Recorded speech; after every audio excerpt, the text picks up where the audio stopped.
Ever wonder what kind of gifts like world leaders give each other? We're not talking about like birthday cards here or fruit baskets. Right. Today we're looking at this State Department report on all the gifts that were given to U.S. officials back in 2023. And interesting stuff. Some of these are going to raise your eyebrows. I bet. So there's this, legal requirement that they have to report any gift that's given that's over $480. Okay. And let me tell you, some of these presents go way, way beyond that. It's fascinating, isn't it? Like this whole tradition of gift giving, it's like as old as diplomacy itself, right? But to see it play out at this level, these gifts aren't just random presents. They're very symbolic. They reflect the relationships between these countries and their leaders. Okay, so let's just jump right in. Yeah, the most dazzling detail, I think. Okay. Jill Biden received a $20,000 diamond. Wow, from the Indian Prime Minister. That diamond, a diamond. That certainly stands out. I mean, a gift of that magnitude, yeah. Diamonds, they symbolize strength and purity, enduring value. Right. So that could speak to the importance that the Indian Prime Minister places on the U.S.-India relationship. Yeah, and it's not like just sitting in a vault. Right. It says in the report that it's being used for official purposes. Oh, wow. In the East Wing. Official purposes with a 7.5 carat diamond. I know. It sparks some curiosity, doesn't it? It really does. Like what kind of official duties, right, would require that level of sparkle? Well, maybe state dinners or other really high profile events. Yeah. Where it's like a visual reminder of the relationship between the two nations. I see. Think back to, royalty throughout history. Yeah. And how they use jewelry to convey messages and symbolize power.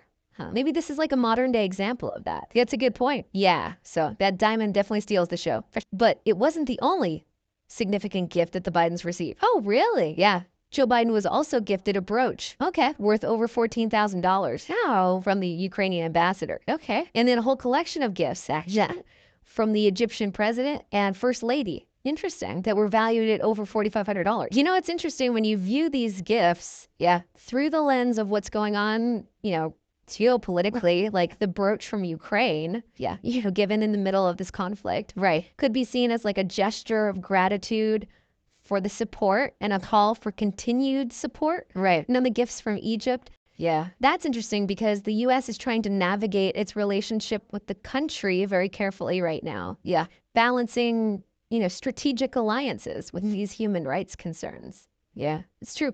Every gift seems to carry a little extra weight in these situations. It does. Speaking of weighty gifts, let's move over to the president. Some of the presents given to President Biden himself. Right. One that stood out to me was a $7,100 photo album. Okay. From the now impeached South Korean president.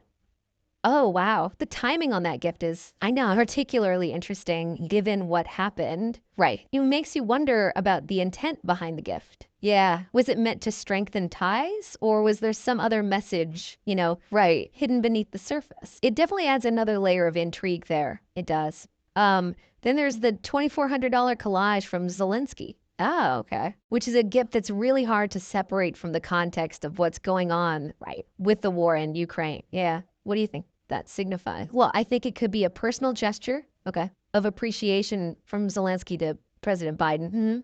But it also serves as this very visual reminder of the bond, right, between the two leaders and, their shared commitment to Ukraine. Yeah. And we can't forget about the more unique gifts. Yeah. Like the $3,495 statue of Mongolian warriors. What? Presented to the president. I can't imagine that blending in with the White House decor. No. That's a great example, though, of how these gifts reflect the cultural heritage, of the giver. Right. It provides a glimpse into different traditions and different artistic expressions. Yeah. And, maybe even a touch of humor. Yeah. A little bit of humor there. Yeah. It really highlights the global nature of the presidency. It does. And this whole wide range of relationships that are in it. But this report doesn't stop with the gifts to the president and the first lady. Oh, it gets really interesting when you look at the gifts received and mostly destroyed. What? By CIA employees. Oh, wow. We're talking about luxury watches. Okay. Jewelry, even expensive perfume. That's where we start to see the potential ethical and security concerns, right? With gift giving. Yeah. Even in this world of diplomacy. Yeah. Why were these gifts destroyed? I mean, were there concerns about hidden surveillance devices? Yeah. Or attempts to maybe exert undue influence? Interesting. Well, the report mentions that CIA Director William Burns. Okay. He received an $18,000 astrograph. What is that? It's essentially like a high-tech telescope. Oh, wow. With an astrological camera. Cool, which is being transferred to the General Services Administration.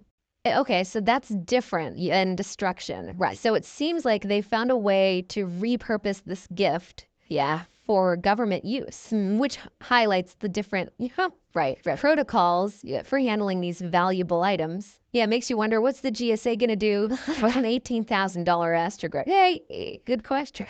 Yeah, but that wasn't the only gift that Burns received. Oh. The report also states that he was given an $11,000 Omega watch, okay, which he had destroyed. Oh, wow. And it wasn't just him. Other CIA employees reportedly destroyed. Really? Luxury watches from Omega. Rolex. A $30,000 jewelry set from Libya. And even a $10,000 collection of a Mouaj perfume.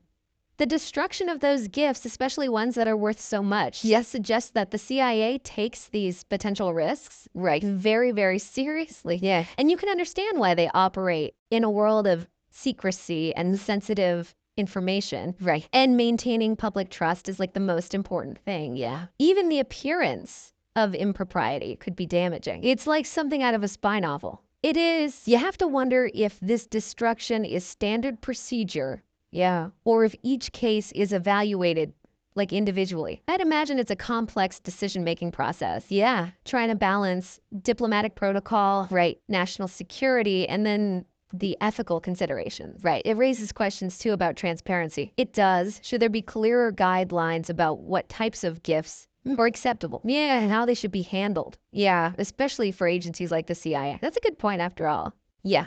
These gifts, whether they're accepted or destroyed, they're ultimately funded by taxpayers. That's true.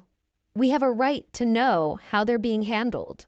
So what does this all tell us? Well, it seems like a seemingly simple act of gift giving, can reveal a lot, about the complexities of international relations, for sure, and the ethical considerations that are faced, absolutely, by those in positions of power. These gifts are more than just objects. They're symbols of relationships, power dynamics, and the intricate dance of diplomacy. And we can't forget the human element either. Yeah, imagine receiving a $20,000 diamond or a $10,000 perfume set. I know, it must be a really strange experience navigating those situations, knowing the diplomatic and ethical weight that they carry. It highlights the unique pressures that come with these roles.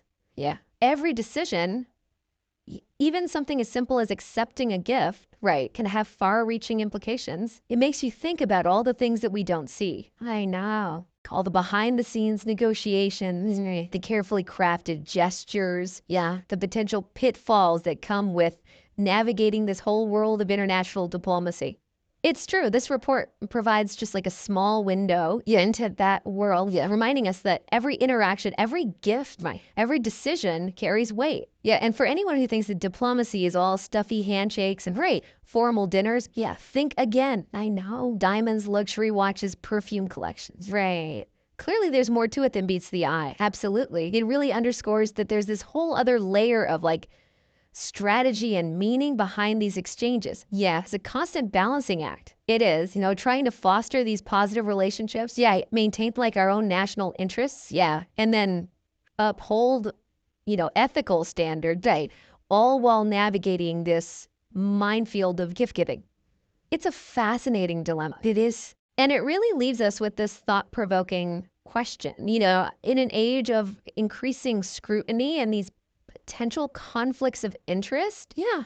How should we as a nation navigate this delicate balance between, diplomatic protocol and these ethical concerns surrounding valuable gifts to government officials? It's a big question. It is. And one that probably doesn't have an easy answer. Probably not. But this report definitely gives us all food for thought. It does. We've certainly uncovered a lot in this, look at the world of diplomatic gift giving. Yeah, it's been a journey filled with intrigue. It has, from sparkling diamonds to these behind the scenes decisions, right, with potential global implications. Absolutely. It's been a pleasure unpacking these complexities with you. Likewise, it's amazing how these seemingly simple acts, can reveal so much about the world around us. It really is. And as always, we want to hear from you. Yes. What are your thoughts on this report?